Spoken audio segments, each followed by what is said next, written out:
Guys यहाँ पे हो रहा है तीज का पूजा और मैं आई हूँ कथा सुनने के लिए। इस साल हम नहीं कर रहे हैं, अगले साल करेंगे। गारंटी नहीं, गारंटी क्यों नहीं है, करेंगे। भगवान का क्या करने लगे इस बार करते हैं। जब तक गए तभी बोले तो तैयार। गाइस मैं यहाँ पे आ गई हूँ पूजा में और चाची अभी तैयारी कर रही है पूजा की। अभी कथा होने वाली है, कथा सुनने के लिए मैं आई हूँ यहाँ पे और अब थोड़ी देर में ही तैयारी हो जाएगी, फिर कथा सुनना है। देख सकते हैं गाइस अभी चाची दीदी मामी सब मिल के तैयारी कर रही है। तीनों मामी की भी व्रत है, चाची की भी है, दीदी की भी है। यहाँ पे भगवान जी का भोग लगा रही है मामी और चाची मिलके। गाइस आप देख सकते हैं। अब उसके बाद होगा कथा स्टार्ट। मैं बोलती हूँ और तुम अभी भी बोली। देखा मेरा कान का और गले का दोनों चीज बड़ा बड़ा बनवा के तो गाँव सबने साथ। अब जा रहे हैं, चाची जी किताब मंगवाई है अभी और अब जा रहे हैं कथा होने के लिए। गाइस जो अभी मेरी ननद है वो कथा पढ़ने वाली है। अब लोग भी सुनिए। करवा चौथ का तीज व्रत का कथा है गाइस। सॉरी मुझे करवा चौथ नहीं है, तीज व्रत का कथा है। तो पूरे सुनते हैं कथा गाइस, ठीक है। की कन्या सुलक्षणा है और सभी प्रकार के उत्तम गुणों से युक्त है, लेकिन इसका विवाह किसी परिवार विहीन सुखों से उदासीन तपस्वी और योगी व्यक्ति के साथ होगा। यह सुनकर पर्वतराज अत्यंत चिंतित हो गए तथा फिर उन्होंने नारद मुनि से पूछा, हे मुनिवर इसका कोई उपाय तो होगा। तब नारद जी ने कहा, हे हिमवान विधाता, ने जो कुछ भी किसी के भाग्य में लिख दिया है उसे कोई नहीं बदल सकता है, परंतु मैं एक उपाय बताता हूँ। मैंने इस कन्या पार्वती के पति में, क्योंकि भगवान शिव तो सदैव ही तप में लीन रहते हैं। तब नारद जी ने कहा, यदि तुम्हारी कन्या भगवान शिव का शीघ्र ही प्रसन्न हो जाते हैं और कल्याण करते हैं। सहज में ही प्रसन्न हो जाने के कारण उनको भोलेनाथ और आशुतोष भी कहा जाता है। इतना कहकर नारद जी चले गए। समस्त प्रसंग को जानकर पार्वती वन में जाकर तप करने लगी। इस तरह उन्होंने कई वर्षों तक बहुत कठोर तप किया।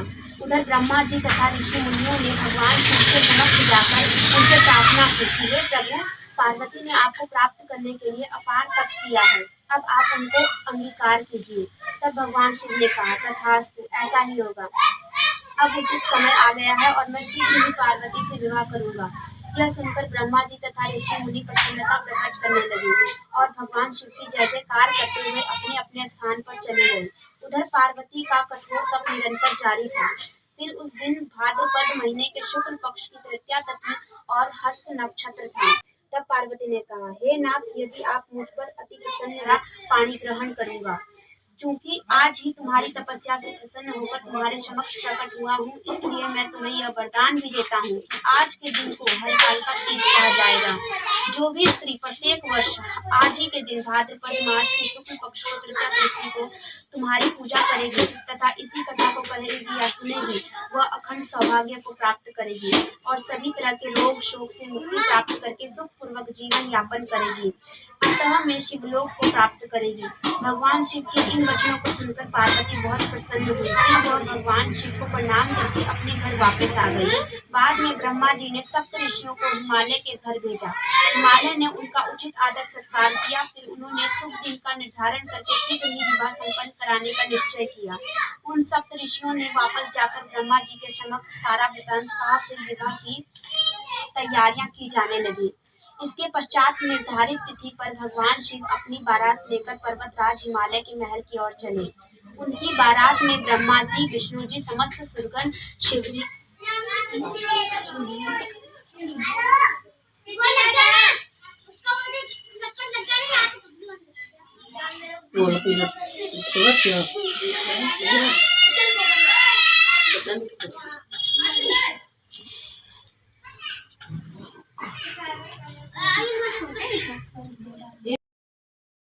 कथा समाप्त हो गया गाइज। उसके बाद होगी आरती। चलते हैं फिर आरती करते हैं गाइज। आरती हो जाए तब उसको दक्षिणा दे देना। पहले ही दोनों को दोनों दक्षिणा बढ़ा दिए। चलो चलो फटाफट आरती करो। पंडित जी काल में आरती बोलो।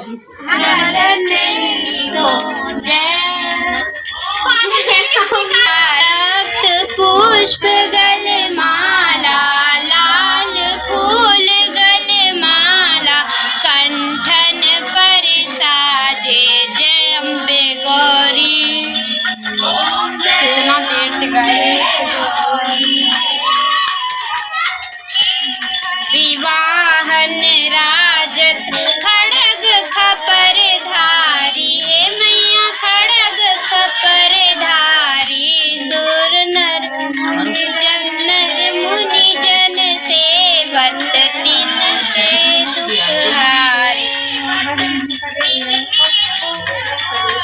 चलो मत्था टेको, बहुत है।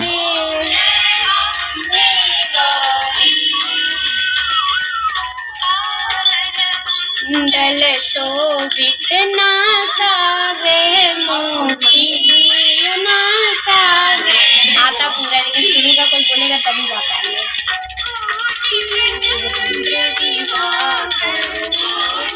चंद्र दिवाकर समराजत ज्योति जय।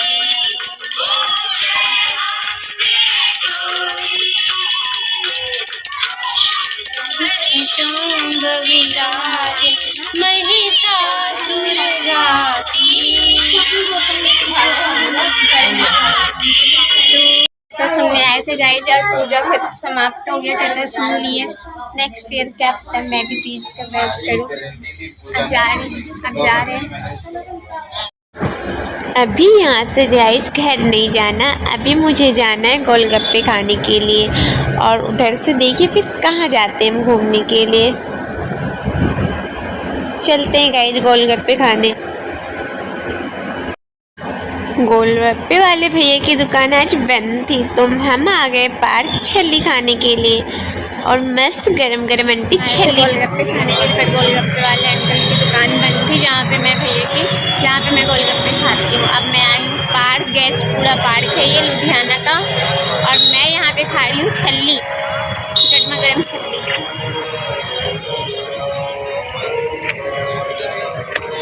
जाना भी आए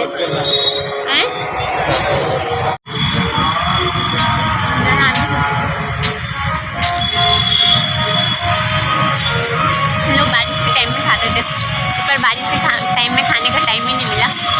अगले साल खाए थे ना हम लोग बारिश के टाइम में जाना। आप जाके वो वीडियो देख सकते हैं, अभी भी होगा।